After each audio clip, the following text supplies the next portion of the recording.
सकाळी सगळ्यात आधी नाश्ता तर करून घेतला, पण आता उरली सुरली ते बायकाची मागचे कामं. मग सगळ्यात आधी तर भांडे घासायला घेतले आणि साईडला ठेवले बाबूला पाणी, कारण का त्याच्या शाळेची पण तयारी करायची आणि बाकीची दुपारची सगळे बरीच कामे राहिलेली, भांडे कपडे लादी. तर सगळ्यात आधी घेतलेत तर भांडे घासायला, आणि ते भांडे घासून अजून किचन ओटा वगैरे साफ करून घ्यायचं आहे. मग इथे पाणी ठेवलेले साईडला, म्हटलं तो उठल्यानंतर पटकन आवरून घेता येईल त्याचं.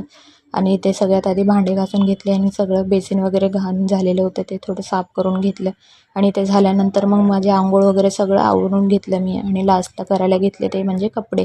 इथे कपडे धुवायला घेतले. बायकाच्या मागचे कामं कधी सरणार आहेत काय माहिती. आमच्या पाचवीलाच पुंजलेली आहेत ना हो, कारण काही ते आमच्याशिवाय पत्ता हलत नाही. तर सगळ्यात आधी तर आंघोळ करून मी कपडे धुवून टाकले.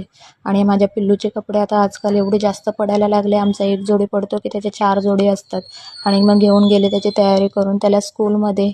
आम्ही जरा लवकर गेलो होतो आज, तर इथे स्कूलमध्ये वाकू वाकू बघत होता, त्याचे क्लास चालू होते बाकीचे.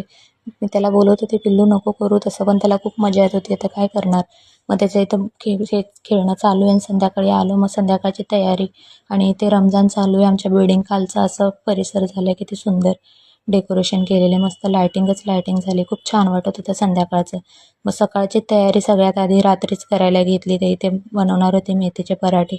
मेथी घेतली होती, त्याच्यामध्ये गव्हाचं पीठ घेतलेले, चण्याचं पीठ घेतलेले आणि ओवा टाकून मस्तलेले लाल तिखट टाकलेले आणि धनिया पावडर टाकून आणि मीठ टाकून चवीपुरतं मस्तले तर तेल टाकून पीठ इथे मळून घेतलेले मी उद्या सकाळसाठी, आणि बाबूला पण देणार आहे मी पराठा. तर मस्त इथे पीठ मळून घेतलं. आणि गाईज आजचा दिवस असा होता आमचा. बाय, भेटू.